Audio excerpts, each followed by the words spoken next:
There you see the Sky, the defending champs, huddling up. There's Candace, her coach, James Wade, who we'll get to in a second. He was not thrilled. Prior to the game, he talked about the new playoff format, says you always want the deciding game, if there's a game 3, to be at the higher seeds home. I'm not a fan of it at all. I don't think any of the coaches are. Yeah, and the thing that's crazy, it's almost as if he had a foreshadow into this matchup because he went into this one as the higher seed and things did not work in their favor. Yeah, here's Johannes right there to Howard, the no look. So nice, we'll see it twice. Over the head, too. She said that she was really inspired by Steve Nash growing up. She had 7 assists in this matchup, so she really came out and dished that ball. And here's where Sabrina takes over. Here's the 3. Nothing but net.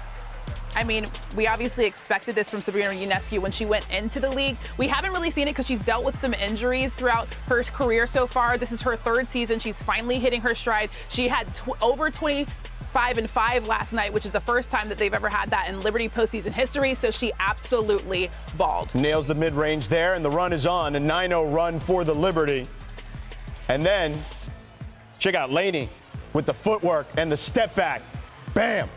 You know, this team really reminds me of the Memphis Grizzlies. They went out against the defending champion Sky, and they had absolutely no fear, right? They go into this one, they said, why not us? And like I said, they just come out and they just don't care who they're playing, and they were able to get that win. And the Liberty end on a 13-0 run, the 3rd largest run comeback in WNBA history there. So, look, that one was obviously one to remember, Christine. Who stood out to you in that pivotal game?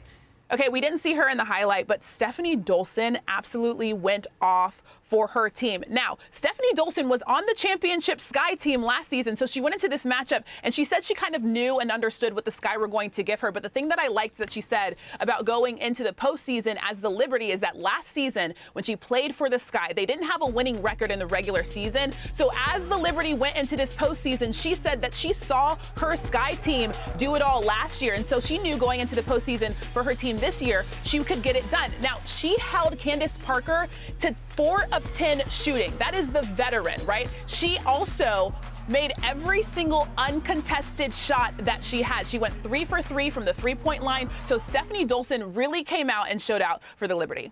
And you see a frustrated Candace Parker in that highlight there as well. Obviously, we talked about Coach James Wade and his issues with the playoff structure. How do you see this series playing out now that the defending champs are down 0-1? Okay, so obviously it's going to go to 3 games, right? The last game is going to be in Barclays Center in New York. I find it very interesting, honestly, the fact that the Liberty were able to take game 1 away from the Sky. It'll be interesting to see. I don't think the Sky are going to let the Liberty take the entire series, but I also don't want to be on national television because Sabrina said people always count us out. I'm not going to be the one that's giving them bulletin board material in this situation. I do think that if there's going to be an upset in the first round, it can definitely be the Liberty upsetting the Sky, but it's obviously going to go to 3 games. We're going to be in New York for the final game. I just think it'll be interesting to watch it play out. Yeah, absolutely. And look, they may have, arguably, no disrespect to anyone, the best player on the floor in Sabrina Ionescu, so we'll see.